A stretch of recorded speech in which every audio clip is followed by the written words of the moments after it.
They whipped me for having twin baby girls. The words were not spoken, but breathed out in a ragged, frozen whisper, a puff of steam against the swirling snow. Jonah, a man who had made a covenant with silence, knelt and looked down at the woman. She was a ghost in the blizzard, half buried in a drift, her face a mask of bruised, frozen flesh. In the crook of her arm, wrapped in a blood-stained blanket, was a small, still bundle.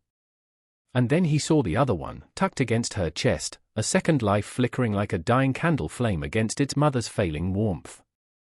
He had been checking his high-country traplines when he cut her tracks, a stumbling, desperate trail that spoke of a flight from hell itself. Now, seeing her broken body and the two impossibly small infants, he understood he had found hell's terminus. He was a man of the mountains, solitary by choice, his past a locked room he never visited. But the code he lived by was as stark and unyielding as the granite peaks around him. You do not let a thing die if you have the power to make it live. Without a word, he gently gathered the bundles, the infants so light they felt like nothing more than swaddled air, and secured them inside his thick winter coat. Then, with a strength born of a lifetime of hardship, he lifted the woman into his arms and turned back toward the distant smudge of smoke that was his cabin. The wind howled, trying to reclaim them, but Jonah leaned into it, his own life now a shield for three strangers. He did not know her name or her crime, only her sentence, whispered in the heart of the storm. For 2 weeks, the cabin was a place of quiet, rhythmic healing. It became a sanctuary governed by the steady crackle of the hearth, the simmering of herb-scented broth, and the faint, mewling cries of the infants. Jonah moved with a silent competence that was as much a part of him as the calluses on his hands. He cleaned and dressed the woman's wounds, his touch surprisingly gentle for a man of his size and rough appearance. The lash marks on her back were a testament to a brutality he couldn't comprehend, but he tended to them without judgment, his face an unreadable mask of concentration. The woman, whose name he would learn was Leah, drifted in and out of consciousness. In her waking moments, she would watch him, her eyes filled with a deep, animal fear that slowly gave way to a weary, cautious curiosity. She saw the way he handled her daughters, his large, rough hands impossibly delicate as he fed them warmed goat's milk from a piece of cloth. She saw the way he stoked the fire through the night to keep the chill at bay, his broad back a constant, solid presence between them and the hostile world outside. He never spoke to her beyond a quiet drink this or more wood for the fire. He asked no questions, made no demands. He simply provided a space for her to heal, a pocket of warmth and safety carved out of the vast, unforgiving winter. And in that silence, Leah began the slow, arduous process of choosing to live, not for herself, but for the two tiny, fragile heartbeats that were her whole world. The first truth came not in the weather outside, but in the frozen silence within the cabin. Leah was finally strong enough to sit by the fire on her own, one of the twins cradled in her arms. Jonah sat across from her, meticulously carving a piece of pine. He had been working on it for days, the small, sharp blade of his knife peeling away slivers of wood to reveal a shape within. "Rose," Leah said, her voice quiet but clear. Jonah's hand stilled. He looked up, his gaze questioning. "Her name is Rose," Leah repeated, stroking the baby's cheek. "And her sister is Lilia." It was an offering, a piece of herself given in return for his unspoken kindness. Jonah considered the names for a moment, then gave a slow, single nod. It was an acceptance, a validation. A few minutes later, he leaned forward and placed the finished carving in her free hand. It was a small, perfectly formed bird, its wings half spread as if ready for flight, the wood sanded so smooth it felt like polished stone. It was a thing of simple beauty, an object of creation in a life that had been defined by destruction. Leah curled her fingers around it, the warmth of the wood seeping into her skin. That evening, after he had gone to check his lines, she found one of his worn work shirts, a seam at the shoulder coming undone. With a needle and thread from her small salvaged bundle, she mended it with small, neat stitches. When he returned, he found it folded on his cot. He picked it up, ran a thumb over her careful handiwork, and the unspoken pact between them was sealed.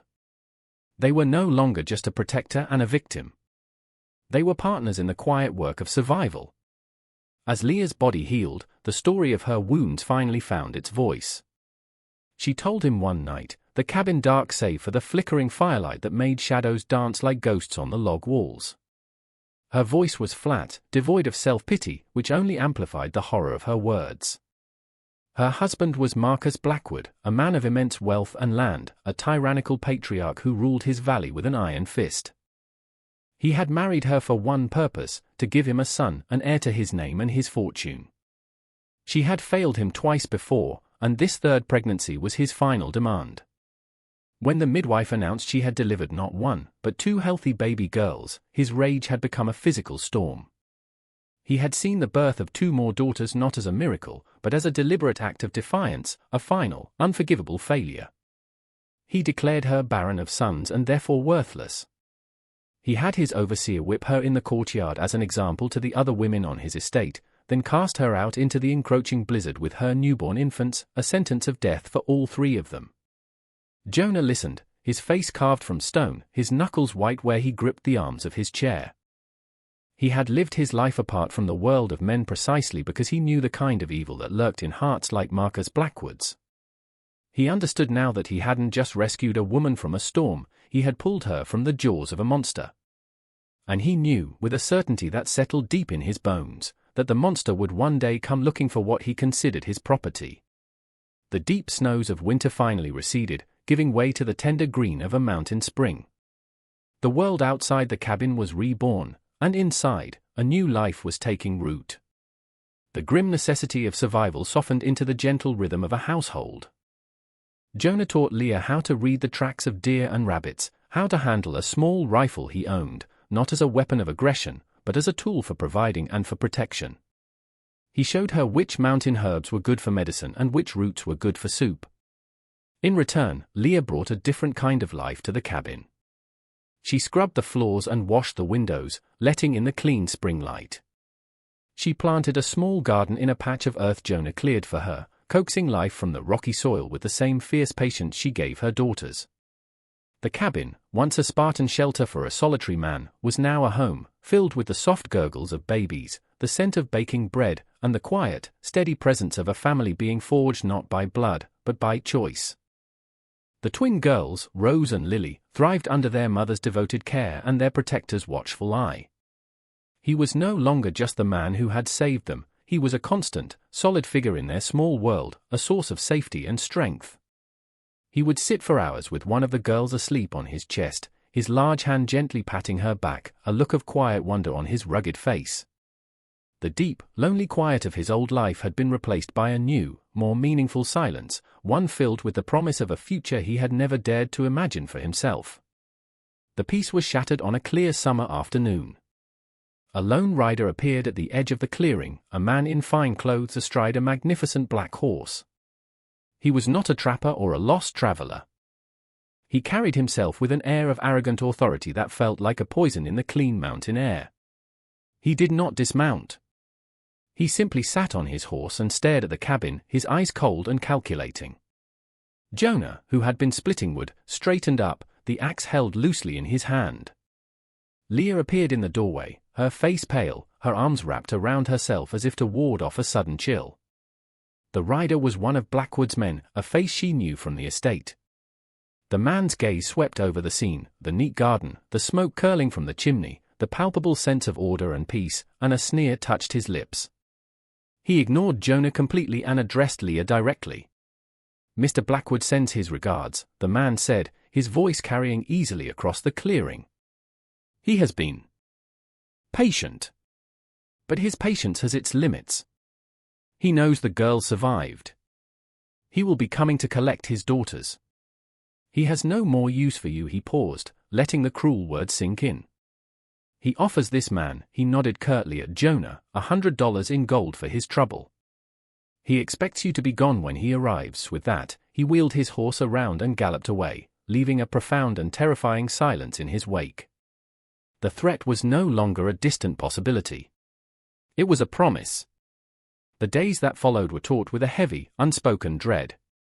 But fear did not paralyze them, it sharpened their resolve. Jonah became a different man. The quiet trapper was replaced by a grimly focused strategist. He worked from dawn until dusk, not with panic, but with a cold, deliberate purpose. He reinforced the cabin door, shuttered the windows with thick planks, and cleared sight lines around the clearing. He spent hours with his rifle, cleaning and oiling it, his movements economical and precise. He was not preparing for a battle, he was fortifying a fortress. Leah, for her part, refused to be a passive victim waiting for rescue. She channeled her terror into action, her every movement fueled by a fierce maternal instinct. She gathered and preserved every bit of food she could, ensuring they could withstand a siege. She practiced with the small rifle Jonah had given her until she could hit a tin can from 50 paces, her jaw set in a determined line.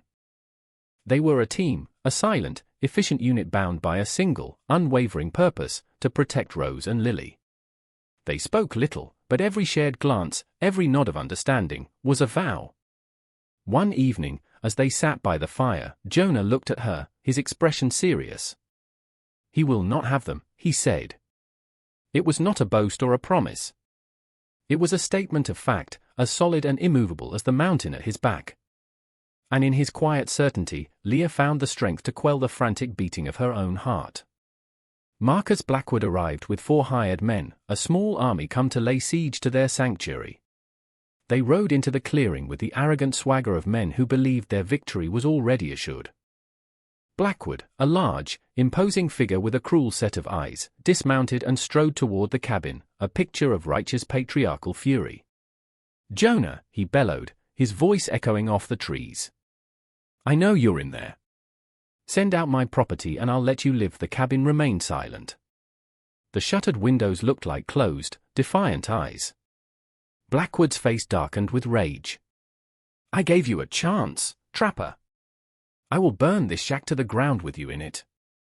He motioned to his men, who began to dismount, their hands on their pistols. Suddenly, a voice, calm and clear, came not from the cabin, but from the high rocks that overlooked the clearing. "I wouldn't do that if I were you, Blackwood." All 5 men spun around, their guns drawn, searching for the source of the voice. Jonah stood on a rocky outcrop above them, his rifle held loosely at his side, not even aimed at them. He was in a position of complete tactical advantage. "This is my land," Jonah stated, his voice devoid of emotion. "You are trespassers. Leave now." Blackwood laughed, a harsh, ugly sound. "Your land? You think you can stop me?" "I have 4 guns here. You have 4 men who are being paid to be here," Jonah corrected him calmly. "But you are the only one who has anything to lose. Or have you forgotten about the charges filed with the federal marshal in Fort Gibson? Attempted murder of a woman and 2 infants. Abandonment. Cruelty. The marshal was very interested in your family affairs." A flicker of uncertainty crossed Blackwood's face. It was a bluff, but a masterfully played one. The hired guns exchanged uneasy glances. They were paid to intimidate a squatter, not to become accessories to a federal crime and get into a shootout with a man who held the high ground. Jonah's voice cut through their hesitation. "She is not your property. The girls are not your property. They are my family now. This is their home. You have no claim here. Not by law, and not by right." From a shuttered window in the cabin, the barrel of the small rifle appeared, steady and unwavering, aimed at the clearing. Leah's silent statement was clear. This was not a rescue. This was a defense. Blackwood saw it then. He saw the trapper on the rocks, a man who would not be bought or intimidated. He saw the rifle in the window, a sign that the woman he had broken was no longer afraid of him. He saw the wavering loyalty in his own men's eyes. His power, built on fear and brutality, was useless here. This mountain, this cabin, this strange, silent man and the woman he protected, they operated under a different, more fundamental law. With a snarl of pure, impotent fury, he spat on the ground. "This isn't over," he snarled, but the threat was hollow. He mounted his horse, and without another look back, he and his men rode away, their retreat a stark admission of defeat. They were swallowed by the forest, and the deep, peaceful silence of the mountain returned. The threat was gone, but the life they had built remained, stronger and more real than ever. That evening, Jonah took his knife and, on the heavy wooden lintel above the cabin door, he began to carve. First, he carved the name Leah. Then, in smaller letters beneath it, Rose and Lily. He worked for a long time, the firelight catching the sharp planes of his face. When he was done, he looked at Leah, a question in his eyes. She understood. She took the knife from his hand and, next to her name, she carefully carved the name Jonah. Their family was now written in wood, a permanent declaration. The years that followed were quiet and good. The cabin on the mountain became a true sanctuary. Rose and Lily grew from infants into laughing, curious girls with their mother's dark hair and their adopted father's steady gaze. They knew only the safety of the mountain and the fierce, unconditional love of their parents. The story of the trapper who faced down Marcus Blackwood became a quiet legend in the valleys below, and soon, others began to find their way to the remote homestead. A widow fleeing a cruel family, a young boy who had run away from an orphanage, they found a place where they would not be judged, only sheltered.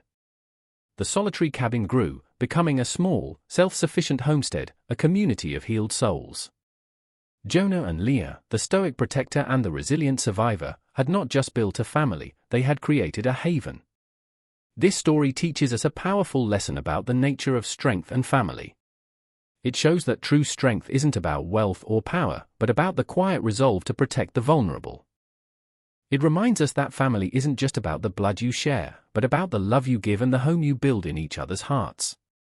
Jonah and Leah, two people discarded by the world, found in each other the courage to heal the past and build a future filled with peace and hope.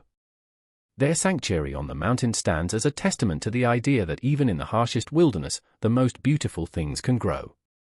If you were inspired by this story of survival, justice, and the creation of a found family, please consider subscribing to our channel and tapping the notification bell. We believe in the power of stories to lift the human spirit, and we would be honored to share more of them with you. Thank you for watching, and may you find your own sanctuary in the people you love.